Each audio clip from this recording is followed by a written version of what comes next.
રાજ્યમાં ધીમે ધીમે ગગડી રહ્યો છે ઠંડીનો પારો। શુક્રવારે 4 શહેરોમાં 18 ડિગ્રીથી નીચે તો 8 શહેરોમાં લઘુત્તમ તાપમાનનો પારો નોંધાયો 20 ડિગ્રીની નીચે। કચ્છ સૌરાષ્ટ્રમાં સૌથી વધુ ઠંડીની જોવા મળી રહી છે અસર। અમરેલીમાં લઘુત્તમ તાપમાનનો પારો 17 ડિગ્રી પર તો ભાવનગરના મહુવા અને કચ્છના નલિયામાં લઘુત્તમ તાપમાનનો પારો ગગડીને પહોંચ્યો 17.5 ડિગ્રીએ। પોરબંદર, કેશોદ, રાજકોટ અને ભાવનગરમાં 20 ડિગ્રીથી નીચે તાપમાન। 18.2 ડિગ્રી સાથે સંઘપ્રદેશ દીવમાં પણ વધ્યો ઠંડીનો ચમકારો તો વડોદરામાં લઘુત્તમ તાપમાનનો પારો ગગડીને પહોંચ્યો 17.6 ડિગ્રીએ।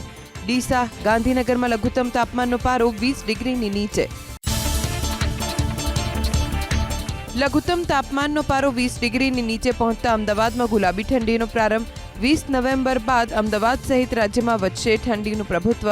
આગામી 5 દિવસ લઘુત્તમ તાપમાન 19 થી 21 ડિગ્રી વચ્ચે રહેવાની શક્યતા। દિલ્હી સહિત સમગ્ર ઉત્તર ભારતમાં છવાઈ ધુમ્મસની ચાદર। કેટલાક શહેરો ગાઢ ધુમ્મસની ચપેટમાં। ગાઢ ધુમ્મસના લીધે વિમાની અને ટ્રેનની સેવાને અસર। દિલ્હી એનસીઆરમાં હવા પ્રદૂષણમાં નથી થયો કોઈ ઘટાડો। ગ્રેપ 3 લાગુ કર્યા બાદ દિલ્હીના પર્યાવરણ મંત્રી ગોપાલ રાય કરી સમીક્ષા બેઠક। અધિકારીઓને નિયમોનું કડકથી પાલન કરવા માટે આપવામાં આવી સૂચના। દિલ્હીમાં વધતા પ્રદૂષણના લીધે ઓફિસીસના કામકાજના સમયમાં ફેરફાર। નગર નિગમમાં સવારે 8:30 વાગ્યાથી 5 વાગ્યા સુધી તો કેન્દ્ર સરકારની કચેરીઓમાં સવારે 9 થી સાંજે 5:30 વાગ્યા સુધી થશે કામકાજ।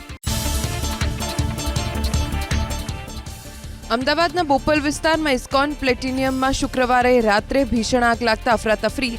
એમ બ્લોકમાં 8મા માળે લાગેલી આગ 20મા માળ સુધી પ્રસરી।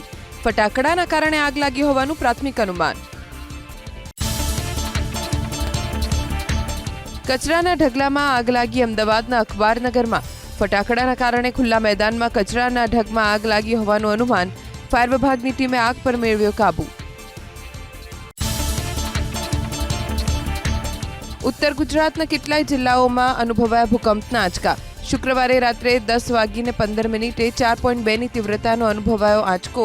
પાટણથી 13 કિલોમીટર દૂર સેવાડામાં ભૂકંપનું કેન્દ્રબિંદુ। મહેસાણામાં બહુચરાજી તાલુકાના ગ્રામીણ વિસ્તારોમાં ભૂકંપના આંચકા।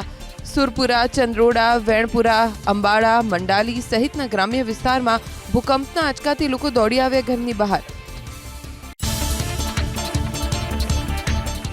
પાટણ, બનાસકાંઠાની સાથે સૌરાષ્ટ્રમાં પણ સુરેન્દ્રનગર અને મોરબી જિલ્લામાં અનુભવાયા આંચકા।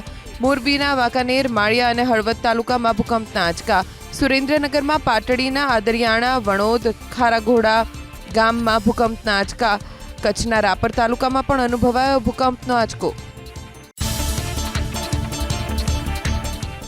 છેલ્લા 11 મહિનામાં રાજ્યમાં 2.5 થી 4.1ની તીવ્રતાવાળા ભૂકંપના 12 આંચકા અનુભવાયા। ભૂકંપની દ્રષ્ટિએ સૌથી વધારે જોખમી વિસ્તાર કચ્છ। વર્ષ 2024માં ઓક્ટોબર મહિનામાં 7 વખત રાજ્યમાં કેટલાક વિસ્તારમાં ધ્રુજી ધરા।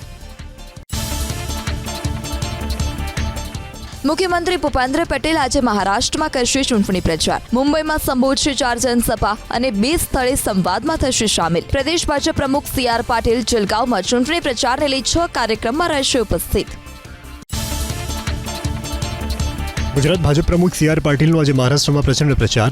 નંદુરબાર, ધુળે, સિંદખેડા, જલગાંવ અને ભૂસાવળમાં ગજવશે સભા। મોડી સાંજે મહારાષ્ટ્ર ભાજપના પ્રદેશ મહામંત્રી વિજય ચૌધરીની સાથે CR પાટીલની શુભેચ્છા મુલાકાત। વિધાનસભાના ઉપાધ્યક્ષ જેઠાભાઈ ભરવાડના નિવેદનથી દારૂબંધીના અમલની ખુલ્લી પોલ। શહેરના ચાંદણગઢમાં સ્નેહ મિલન સમારોહમાં જેઠાભાઈએ સમાજને કહેવું પડ્યું, અડ્ડાઓથી રહેજો દૂર, ગામમાં જે પણ ખોટું કરશે તેને બક્ષવામાં નહીં આવે। પત્ર લખીને જણાવજો કે અહીંયા સાહેબ આવો મોટો દારૂનો અડ્ડો ચાલે છે તો આપણા અડ્ડા બડ્ડા ચલાવવાની જરૂરિયાત નથી। વ્યસનોના દૂષણથી દૂર રહેવા ડીસા માર્કેટિંગ યાર્ડના ચેરમેન અને ભાજપ નેતા ગુવા રબારીની સમાજને અપીલ। ધાનેરામાં રબારી સમાજના કાર્યક્રમમાં યુવાનોને અપીલ કરતા સમયે બોલ્યા, રસવાળું અને સાંજવાળાથી રહેજો દૂર, દારૂને સમાજ માટે ગણાવ્યો કલંક સમાન। રસ ને હોજવાળું બે નુકસાન કરે છે મોટું, સમાજને કલંક લગાડે છે હોજવાળું તો, એટલે એમાંથી બધા નીકળી જજો। હવે પંચમહાલ ભાજપમાં ગુંજ્યો બટોંગે તો કટેંગેનો નારો. સૂત્રને વાગોળી લેવા ગોધરા એપીએમસીમાં યોજાયેલા સ્નેહમિલન સમારોહમાં ધારાસભ્ય CK રાહુલજીની કાર્યકરોને ટકોર. ખેડા જિલ્લા દૂધ ઉત્પાદક સંઘમાં વિવાદનો ઉભરો. ચેરમેન વિપુલ પટેલ પર કેસરીસિંહ સોલંકીના ગેરરીતિના આરોપ.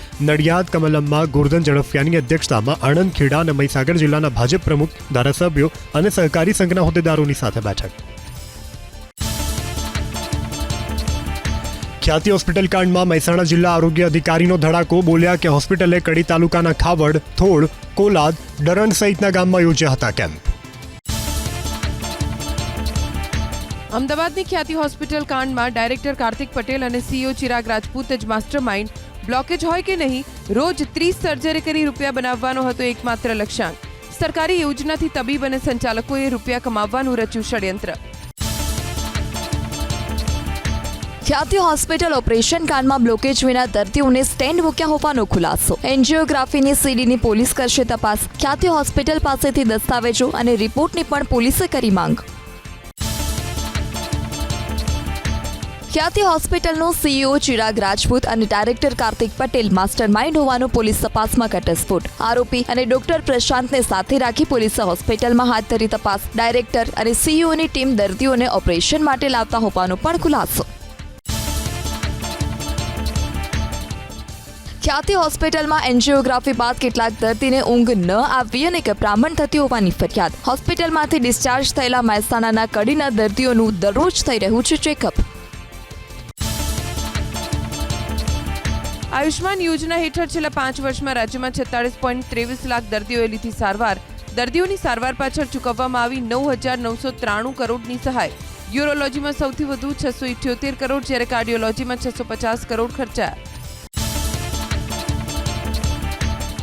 3,500 કરોડના ડ્રગ્સ સાથે 8 ઈરાનીઓ ઝડપાયા પોરબંદરની જળસીમામાંથી. NCB, નેવી અને ATSના સંયુક્ત ઓપરેશનમાં 700 કિલો મેથામ્ફેટામિન નામનું પ્રતિબંધિત ડ્રગ્સ પકડવામાં સફળતા. NCBનું દિલ્હીમાં મોટું ઓપરેશન. 900 કરોડની કિંમતનું 82.53 કિલો ડ્રગ્સનો જથ્થો જપ્ત. લોકેશ ચોપડા અને અવધેશ યાદવ નામના શખ્સની ધરપકડ. ડ્રગ્સનો જથ્થો અમદાવાદ અને સોનીપતથી લાવ્યાનો ખુલાસો. સુરતમાં 1 કરોડની કિંમતના MD ડ્રગ્સ કેસમાં ફરાર આરોપીની ધરપકડ. ક્રાઇમ બ્રાન્ચની ટીમે મુંબઈના કોપરખેર વિસ્તારમાંથી હસન ઉર્ફે હસન બાબા હારૂન શેખને દબોચ્યો. લાલગેટ પોલીસ સ્ટેશનમાં નોંધાયેલા કેસમાં આરોપી વિરુદ્ધ કલમ 70 મુજબ વોરંટ કરાયું હતું ઇસ્યુ. વલસાડના પારડીમાં ચકચારી ઘટના. મોતીવાડા વિસ્તારમાં ટ્યુશનથી ઘરે પરત ફરતી કોલેજન યુવતી ઉપર દુષ્કર્મ બાદ હત્યા. CCTVની તપાસથી સાથે પોલીસે અલગ અલગ ટીમ બનાવી શરૂ કરી શોધખોળ. લૂંટ વિથ મર્ડરનો ભેદ ઉકેલાયો. અમદાવાદના માંડલમાં રખિયાણા ગામમાં રહેતો રમેશ ઠાકોર નીકળ્યો હત્યારો. એકલી રહેતી વૃદ્ધાને ઘરે લૂંટ ચલાવ્યા બાદ હત્યા કર્યાનો ખુલાસો. ગ્રામ્ય LCBએ આરોપીની કરી ધરપકડ. સરકારી તબીબની હત્યાનો ભેદ ઉકેલાયો. અંકલેશ્વરમાં સામોર ગામમાં નશાની હાલતમાં ડોક્ટરની હત્યા કરી મોબાઈલ અને રોકડ રકમની ચલાવાઈ હતી લૂંટ. 6 મહિના બાદ 2 આરોપીઓ ઝડપાયા. એકની ઉજ્જૈનથી તો અન્ય એક આરોપીની વડોદરાથી ધરપકડ. અમદાવાદમાં પ્રિયાંશુ જૈનની હત્યાના પડઘા પડ્યા યુપીમાં. મેરઠમાં જૈન સમાજ અને વિદ્યાર્થીઓએ કર્યું વિરોધ પ્રદર્શન. પ્રિયાંશુ જૈનની તસવીરની સાથે કેન્ડલ માર્ચ યોજી આપી શ્રદ્ધાંજલિ. આરોપીને ફાંસીની સજા અને પરિવારને 5 કરોડનું વળતર આપવા કરી માંગ. ચાંદખેડામાં યુવકની હત્યાના કેસમાં અમદાવાદ ક્રાઇમ બ્રાન્ચે 8 શખ્સોની કરી ધરપકડ. બુધવારે રાત્રે સમાધાન માટે ભેગા થયેલા વણજારા સમાજના 2 પક્ષોની વચ્ચે થઈ હતી બબાલ, જેમાં સરદારજી વણજારા નામના શખ્સનું થયું હતું મોત, તો 3 લોકો થયા હતા ઘાયલ. ગેરકાયદે બાયોડીઝલનો જથ્થો ઝડપાયો. સુરેન્દ્રનગરના જોરાવર વિસ્તારમાં બાયપાસ રોડ પર સાઈ હોટલની પાસે ખુલ્લા પ્લોટમાં પોલીસે પાડ્યા દરોડા. 1500 લીટર બાયોડીઝલના જથ્થાની સાથે 2 શખ્સની ધરપકડ. 33,22,000થી વધુનો મુદ્દામાલ કરાયો છે. ખનીજ માફિયાઓ બેફામ બન્યા. પંચમહાલના કાલોલમાં મેદાપુર ગામમાં જપ્ત કરાયેલા 3 ટ્રેક્ટર ખનીજ માફિયાઓ છોડાવી ગયા. દરોડા સમયે માથાભારે શખ્સોએ હાથમાં પાવડા અને પથ્થર લઈ ઊભો કર્યો હતો ભયનો માહોલ. પોલીસે શરૂ કર્યો તપાસનો ધમધમાટ. ફરજમાં બેદરકારી. ભાવનગરના ભરતનગર પોલીસ સ્ટેશનના 2 પોલીસ કર્મીને પડી ભારે. PI RM કોઠારીને લીવ રિઝર્વમાં બદલી તો head constable Ashok Ulva suspend. Coaching ક્લાસમાં મારામારીના કેસમાં આરોપીની સામે કડક કાર્યવાહી ન કરવા જિલ્લા પોલીસ વડાએ આકરું વલણ અપનાવ્યું. મોડી રાત્રે ટ્રાફિક જામ સર્જાયો. ભરૂચની જાડેશ્વર ચોકડીની પાસે દેવ દિવાળી નિમિત્તે શુક્લ તીર્થ જતા લોકો અટવાયા. પોલીસ કામગીરીની સામે ચાલકોમાં આક્રોશ. પાણીનો વેડફાટ. બનાસકાંઠાના ડીસામાં હાથીખાનાથી જૂની પોલીસ લાઇન સુધીનો માર્ગ પાણીમાં ગરકાવ. પાણીનો બગાડ થતા લોકોએ પ્રશાસનની કામગીરી સામે ઉઠાવ્યા સવાલ. ગીર સોમનાથમાં સૂત્રાપાડાના ગ્રામ્ય વિસ્તારમાં સિંહના ધામા. અડધી રાત્રે ગાંગેથા ગામમાં પ્રવેશ્યા સિંહ. વાહન ચાલકો મુકાયા ભયમાં. દાહોદમાં પાંચવાડા ગામના 5 પરિવારની હિન્દુ ધર્મમાં ઘર વાપસી. સંતો મહંતની ઉપસ્થિતિમાં વૈદિક વિધિ વિધાનથી કુલ 25 સભ્યોએ હિન્દુ ધર્મ સ્વીકાર કરી ઘર વાપસી કરી. અમદાવાદમાં સ્ટ્રીટ લાઇટના નવા પોલ માટે જાહેર કરાઈ નવી SOP. 36 મીટરથી વધુ પહોળા રોડ પર 150 વોટના ફિટિંગનો કરાશે ઉપયોગ. ધાર્મિક સ્થળ હોય તેવા રોડ પર ટ્રાફિક ડેન્સિટી મુજબ LED સ્ટ્રીટ લાઇટ કરાશે ફિટ. વરસાદી પાણી ભરાવાની સમસ્યાથી છુટકારો આપવા અમદાવાદમાં પ્રશાસનનું આયોજન. 3 વિસ્તારોમાં નાખવામાં આવશે વોટર ટ્રંક લાઇન. અંદાજિત 250 કરોડના ખર્ચે માણેકબાગ, વિજલપુર અને અસારવા વિસ્તારમાં નખાશે લાઇન. GTUએ શરૂ કરી એફિલિએશનની નવી પ્રક્રિયા. 3 ફેબ્રુઆરી સુધીમાં તમામ કોલેજીસને એફિલિએશન માટેની ફી ભરીને અરજી કરી દેવા જાહેર કરાયો પરિપત્ર. અરજી બાદ ટેકનિકલ કોલેજમાં કરાશે એકેડેમિક ઇન્સ્પેક્શન. અંબિકા નદીમાં પ્રદૂષણ અને ગંદકીને લઈ સર્જાયેલા જોખમ મુદ્દે હાઈકોર્ટમાં જાહેર હિતની અરજી. બિલીમોરા પાલિકા 35 વર્ષથી નદીમાં જેઠ ઠાલવતી હોવાનું અરજીમાં દાવો. નદીના તટ પર ગૌચરની જમીનમાં સોલિડ વેસ્ટ અને પ્લાસ્ટિકનો કચરો એકત્રિત કરાયો હોવાનો અરજીમાં ઉલ્લેખ. અમદાવાદના નારોલમાં દેવી સિન્થેટિકમાં ગેસ ગળતરથી મોતને લઈ મોટો ખુલાસો. કંપનીમાં 12 વિભાગમાં ઝેરી રસાયણ વાપરી શ્રમિકોના જીવ જોખમમાં મૂકી કરાતું હતું કામ. કંપનીના માલિક વિનોદ અગ્રવાલની એડિશનલ સેશન્સ જજે જામીન અરજી ફગાવી. દેવ દિવાળી નિમિત્તે ચારણ ગઢવી સમાજનું યોજાયું સ્નેહમિલન. ગાંધીનગરમાં સમાજના તેજસ્વી તારલાઓનું કરાયું સન્માન. નવી નિમણૂક, બઢતી અને વય નિવૃત્તિ થનાર સમાજના આગેવાનોનું પણ કરાયું સન્માન. મોટી સંખ્યામાં લોકો રહ્યા ઉપસ્થિત. જનનાયક બિરસા મુંડાની પ્રતિમાનું અનાવરણ કરાયું. નવસારીના વાંસદામાં સાંસદ ધવલ પટેલ અને ધારાસભ્ય અનંત પટેલ સાથે આદિવાસી નૃત્ય કરતા જોવા મળ્યા. નરેશ પટેલ સહિત આદિવાસી સમાજના આગેવાનો પણ રહ્યા હાજર. મુખ્યમંત્રી ભૂપેન્દ્ર પટેલ ગુરુ નાનક સાહેબની 555મી જન્મજયંતિ અવસરે અમદાવાદના થલતેજ ગુરુદ્વારામાં પહોંચ્યા. કીર્તનમાં પણ થયા સહભાગી. શહેરના શીખ પરિવારો શ્રદ્ધાપૂર્વક ઉજવણીમાં જોડાયા. શક્તિપીઠ અંબાજીમાં દેવ દિવાળી પર્વની ધામધૂમથી ઉજવણી. નાની પહાડી ઉપર આવેલા પ્રાચીન શિવ મંદિરને રોશનીથી શણગારાયું. સાંજની આરતીમાં ઉમટી પડ્યા મોટી સંખ્યામાં ભક્તો. સોમનાથમાં કાર્તિકી પૂર્ણિમાનો 5 દિવસના લોકમેળાની પૂર્ણાહુતિ. 5 દિવસમાં 9 લાખ લોકોએ માણ્યો મેળાનો આનંદ. સાંસ્કૃતિક કાર્યક્રમોએ કરી અનેરી જમાવટ. જય ગિરનારના નાદ સાથે લીલી પરિક્રમા પૂર્ણ. અંદાજે 8 લાખથી વધુ ભાવિકોએ કરી પરિક્રમા. ખેતીની સિઝનના કારણે ગત વર્ષ કરતા વર્ષે ભાવિકોની સંખ્યામાં ઘટાડો. પ્રધાનમંત્રી નરેન્દ્ર મોદી આજે મહારાષ્ટ્રમાં ભાજપના કાર્યકર્તા સાથે કરશે સંવાદ. મેરા બૂથ સબસે મજબૂત કાર્યક્રમ અંતર્ગત કરશે સંવાદ. પ્રધાનમંત્રી મોદીએ સોશિયલ મીડિયા એક્સ પર લખ્યું, ભાજપના કાર્યકર્તાઓ મહારાષ્ટ્રમાં ચૂંટણી જીતવા માટે કરી રહ્યા છે સખત મહેનત. કેન્દ્રીય ગૃહ અને સહકારિતા મંત્રી અમિત શાહ આજે ઝારખંડમાં સંબોધશે જનસભા. દુમકા અને દેવઘરમાં કરશે ચૂંટણી પ્રચાર. તેનવાર વિધાનસભા ક્ષેત્રમાં ચૂંટણી સભાને સંબોધ્યા બાદ મળશે ભાજપના નેતાઓને. ઝારખંડમાં બીજા તબક્કાનું 20 નવેમ્બરે યોજાવાનું છે મતદાન. મહારાષ્ટ્રના નાયબ મુખ્યમંત્રી દેવેન્દ્ર ફડણવીસ ચૂંટણીને લઈ થયા એક્ટિવ. બટેંગે તો કટેંગેવાળા નિવેદન પર દેવેન્દ્ર ફડણવીસે કર્યું ડેમેજ કંટ્રોલ. સરકારની તમામ યોજનાઓ છે જનતાના હિત માટે. કેટલાક લોકો મતોનું ધ્રુવીકરણ થાય તે માટેના પ્રયાસ કરતા હોવાનો પણ લગાવ્યો આરોપ. કોંગ્રેસ મહાસચિવ પ્રિયંકા ગાંધી આજે શિરડી અને કોલ્હાપુરમાં સંબોધશે ચૂંટણી સભા. જનસભાને સંબોધતા પહેલા પ્રિયંકા ગાંધી શિરડીના સાંઈબાબા મંદિરમાં કરશે પૂજા અર્ચના. રાહુલ ગાંધી પણ આજે મહારાષ્ટ્રમાં કરશે ધુઆધાર પ્રચાર. ચંદ્રપુરના ચીમુરમાં પણ રાહુલ ગાંધી ચૂંટણી સભાને સંબોધી કોંગ્રેસના ઉમેદવાર માટે વોટ માંગશે. હોસ્પિટલમાં બનેલી આગની ઘટનાને લઈ પ્રશાસને આપ્યા તપાસના આદેશ. 12 કલાકમાં તપાસ રિપોર્ટ સોંપવાનો કરાયો હુકમ. મુખ્યમંત્રી યોગી આદિત્યનાથે બાળકોના મોતને લઈને વ્યક્ત કર્યું દુઃખ. ઉચ્ચ અધિકારીઓ અને એક્સપર્ટ તબીબની ટીમને ઘટના સ્થળે મોકલી. રાજસ્થાન સરકારના કેબિનેટ મંત્રી કિરોડીલાલ મીણાએ પોતાની જ સરકાર પર ઉઠાવ્યા સવાલ. પોતાના સમર્થકોને ચૂંટણીમાં વોટ આપવાના કરવામાં આવ્યા પ્રયાસ. ચૂંટણી અધિકારીના નિર્ણય સામે પગલાં ભરવા માટે કરી રજૂઆત.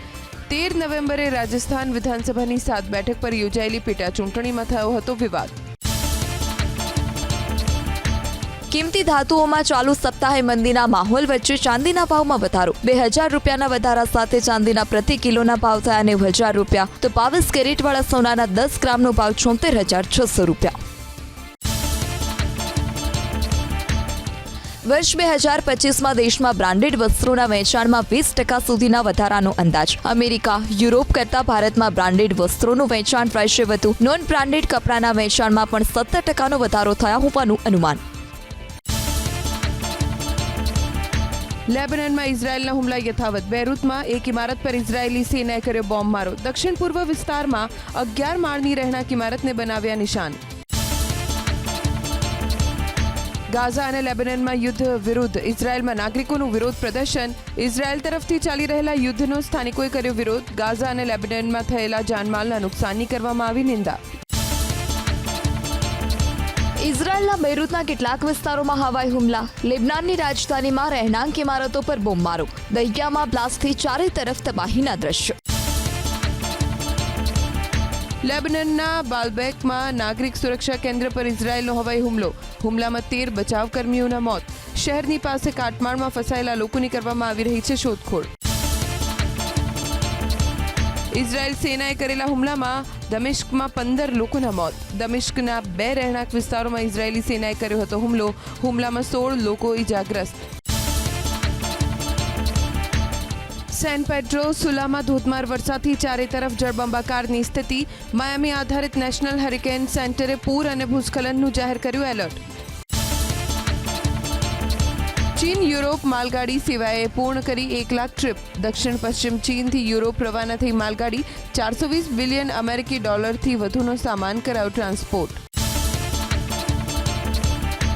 મ્યાનમારની રાજધાની નેપિતાઓ પાસે ખેતરોમાં ઉગતો જોવા મળ્યો સુપરમૂન. સ્થાનિકોએ સુપરમૂન જોવાનો લીધો આનંદ. આ વર્ષની અંતિમ ઘટના જોઈ સ્થાનિકોમાં ખુશી. ભારતે 135 રનથી ચોથી T20 જીતીને સિરીઝ કરી કબજે. સાઉથ આફ્રિકાની સૌથી મોટી હાર. તિલક વર્માને પ્લેયર ઓફ ધ મેચ અને પ્લેયર ઓફ ધ સિરીઝનો એવોર્ડ.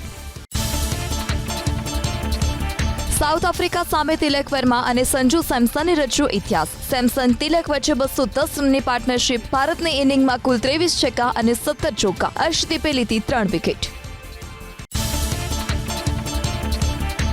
ભારતીય ક્રિકેટ બોર્ડે વાંધો ઉઠાવતા ICCએ પાકિસ્તાનનો લીધો ઉધડો. ચેમ્પિયન્સ ટ્રોફીની યાત્રા POKમાં નહીં જાય. પાકિસ્તાને POKના સ્કાર્ડુ, હુન્ઝા, મુઝફ્ફરાબાદ અને મોરીનો કર્યો હતો સમાવેશ.